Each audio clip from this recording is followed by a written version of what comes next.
मरहबा collection mall, readymade कपड़ों का भरपूर खजाना। Jeans pant, T shirt, cargo pant, night pant, बच्चे और बच्चियों के लिए अच्छे खूबसूरत और उम्दा ड्रेस। पता याद रखें, जमुर हाई स्कूल मेन रोड, जैतून।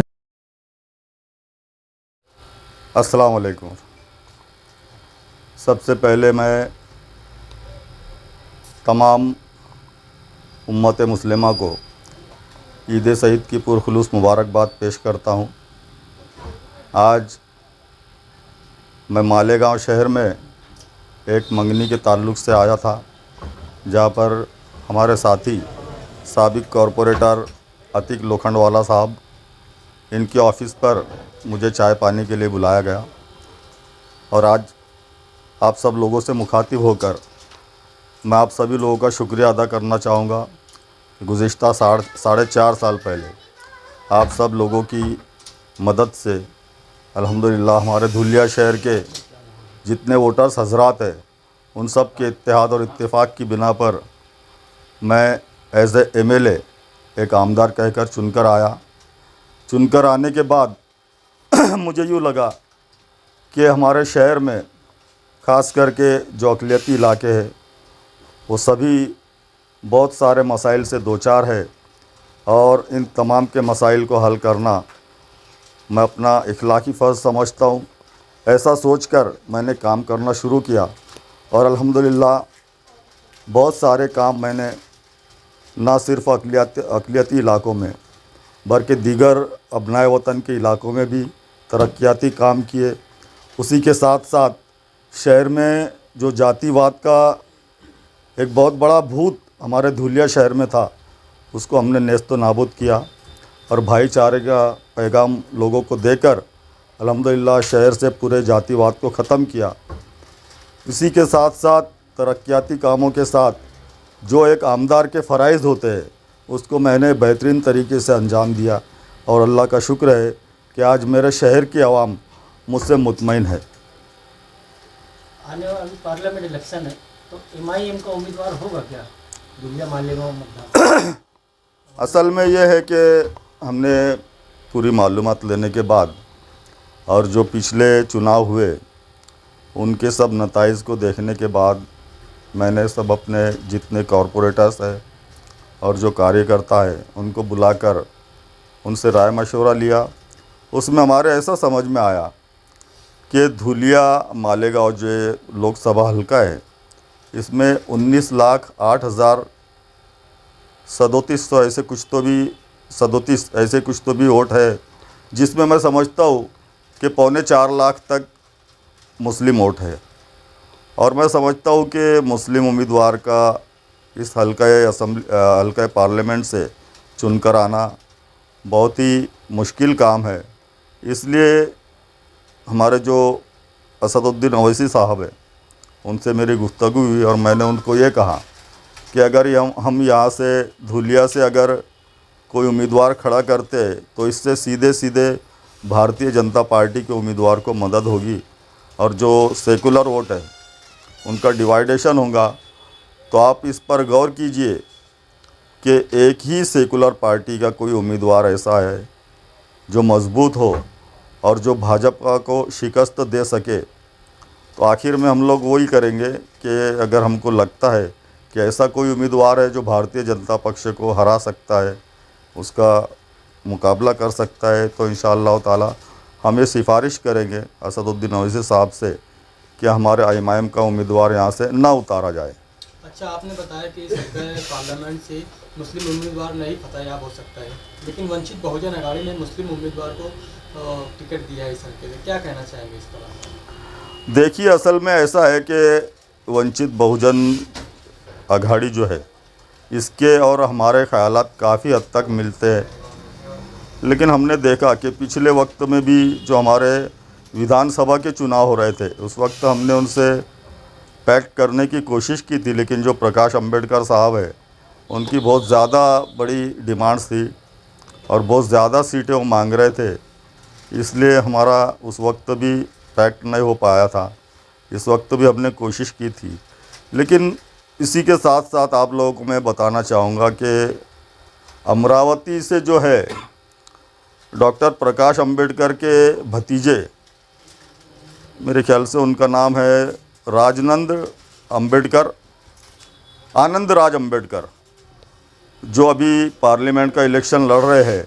हमने वहाँ पर बिला शर्त उनको पाठिंबा दिया, लेकिन उसके बावजूद उन्होंने हमारे यहाँ औरंगाबाद से जो हमारे खासदार इम्तियाज़ जलील अभी वहाँ पर सिटिंग खासदार है, उनके ख़िलाफ़ एक 2 नंबरी जो अफसर खान करके है, जिसके गैरकानूनी धंधे है, उसको उम्मीदवारी देकर हमारा दिल दुखाया है। और मैं असद साहब से आज रात में भी बात करूंगा इस ताल्लुक़ से, और हम ये गुजारिश करेंगे कि अगर औरंगाबाद से इम्तियाज़ जलील के ख़िलाफ़ जो उम्मीदवारी दी गई है, अगर उसको वापस लेते हैं तो एक मर्तबा हम सोचेंगे कि यहाँ से जो वंचित अघाड़ी की सीट है उसको हम लोग हिमायत दे। इस ताल्लुक़ पे हम इस मौजू पे हम लोग गौर खौज करेंगे।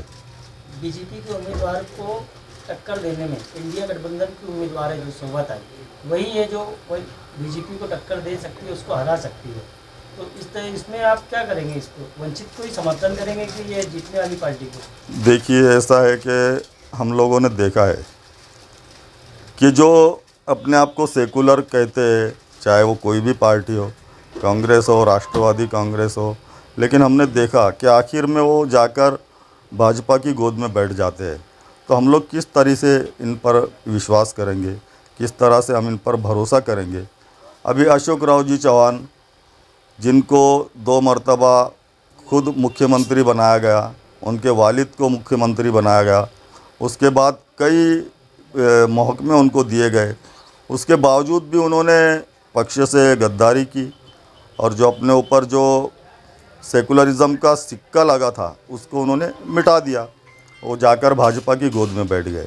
तो हम किस तरह से इन पर भरोसा करें कि ये लोग भाजपा के ख़िलाफ़ है या भाजपा को टक्कर दे सकते हैं? धुलिया मालेगांव और जो मुस्लिम वोटे हैं, अगर कभी ये वंचित बहुजन अघाड़ी और एमआई इसका साथ देती है तो इससे तो बीजेपी को फायदा ही पहुँचेगा। देखिए, अभी तक तो हमने ऐसा कोई भी डिसीज़न नहीं लिया कि हमको किसको हिमायत देना है, किसके ख़िलाफ़ काम करना है। अभी कुछ दिनों में जो चित्र स्पष्ट होगा, कौन उम्मीदवार पावरफुल है, कौन कैसा है। हमारा असल मकसद है, आज से 15 दिन पहले भी मैंने वहाँ धुलिया में एक पत्रकार परिषद में यही कहा था कि हमारा असल मकसद है भारतीय जनता पार्टी को हराना, और हम उसी तरह से काम करेंगे। और वोटों का डिवाइडेशन ना हो, उसकी हम लोग काफ़ी हमको फ़िक्र है, और इंशाअल्लाह उस पर हम पूरा काम करेंगे। शहर मालेगांव में लश्कर वाली ईदगाह का फ़लस्तीन का झंडा फहराने का मामला हुआ था, जिस पर से काफ़ी मामला उग्र हुआ है। इस पर डॉक्टर सुभाष भामरे ने भी गलत बयानी की है। इस मामले को आप किस तरह से देखते हैं? असल में देखिए, अगर कोई मुस्लिम बच्चा अगर कोई मामूली गलती करे तो उसका बात का बतंगड़ बनाया जाता है। एक शायर ने कहा है कि हम आह भी करते हैं तो हो जाते हैं बदनाम, वो कत्ल भी करते हैं तो चर्चा नहीं होता। कई तरह की देशद्रोही जो बातें हैं भारतीय जनता पार्टी के लोग करते हैं, शिवसेना के लोग करते हैं, लेकिन उन पर किसी भी तरह की कार्रवाई नहीं की जाती। एक मासूम बच्चे ने अगर फ़लस्तीन का झंडा फहराया, उस पर गुनाह दर्ज किया जाता है, ये गलत बात है। और मैं तो ये बताना चाहूँगा आप लोगों को कि हिंदुस्तान में सिर्फ मैं ही नहीं बल्कि पूरे हिंदुस्तान का हर मुसलमान फ़िलिस्तीन की हिमायत करता है, करता था और इंशाअल्लाह अज़ीज़ करता रहेगा। उसको लेकर मालेगांव के जो सियासी लीडरान हैं इस पर सियासत कर रहे हैं कि उसको हमने छुड़ा के लाया, उसको हमने छुड़ा के लाया, तो क्या इस पर सियासत होनी चाहिए ये मसले पर? देखिए, मुझे तो अफसोस होता है यहाँ की सियासत देखकर। यहाँ पर सिर्फ चिल्लम चिल्ली चलता है। यहाँ पर तरक्याती कामों पर कोई बात नहीं करता, कोई काम नहीं करता, सिर्फ इसने ऐसा कहा, उसने वैसा कहा। ये सब गलत बातें हैं। जहाँ पर कौम और दीन का मसला है तो मैं समझता हूँ कि सभी पार्टी के लोगों ने एकजुट होकर उसका मुकाबला करना चाहिए। पूछा कि जो अब्दुल रहमान जो वंचित से अभी उम्मीदवारी कर रहे हैं, तो पहले तो इन्होंने सोचना चाहिए था कि भाई हमने यहाँ धुलिया लोकसभा मतदार संघ में कुछ काम किया है या नहीं, हमारी कुछ रिश्तेदारी है। मैं आप लोगों को ये बताना चाहूँगा कि अल्हम्दुलिल्लाह मैं अपने आप पर फ़ख्र नहीं बल्कि आप लोगों को ये बताना चाहूँगा कि अगर भारतीय जनता पार्टी के मुकाबिल में धुलिया लोकसभा हलके में अगर सबसे पावरफुल उम्मीदवार है तो अल्हम्दुलिल्लाह मैं हूँ। उसकी वजह ये कि धुलिया शहर में जो मैंने पूरे फ़राइज़ बेहतरीन तरीके से अंजाम दिए, तमाम लोगों के दिलों को जीता। और यहाँ जो मालेगांव में जो यहाँ के लोगों के रिश्तेदारी धुलिया वालों से, वो लोग भी सब आकर देखते हैं मेरे कामों को और अल्हम्दुलिल्लाह मुझे दुआओं से नवाजते हैं और मुझसे गुजारिश करते हैं कि आप लोग मालेगांव आकर इलेक्शन लड़े। कुछ लोगों का ये कहना है कि आप धुलिया के लोकसभा हल्का से आप लोग उम्मीदवारी कीजिए। उसकी वजह ये कि मैंने सिर्फ धुलिया ही नहीं बल्कि इतराफ़ के जितने ग्रामीण हैं, जैसे नेर, आरवी, कुसुम्बा, झोड़गा, न्यालोद, मोहाड़ी, ऐसे कई जगह मैंने काम किए जो कि ग्रामीण में आता है। मेरा मतदार संघ ना होते हुए मैंने काम किए और तमाम लोगों की ये चाहत थी कि मैं लोकसभा का इलेक्शन लड़ूं। लेकिन मैंने जैसे आप लोगों को अभी बताया, मुझे कुछ लोगों की तरफ से ऑफ़र भी आई कि आप उम्मीदवारी करो, हम आपका साथ देंगे। लेकिन पूरा कैलकुलेशन देखने के बाद मैंने ये अंदाज़ा लगाया कि अगर मुस्लिम उम्मीदवार कितना भी मजबूत हो तो 2 से 2.5 लाख वोट ले सकता है, उससे ज़्यादा वोट किसी भी तरह से उनके लिए नामुमकिन है। इसलिए हमने असद साहब से भी मना किया कि हमारा कोई भी उम्मीदवार यहाँ पर उतारा ना जाए।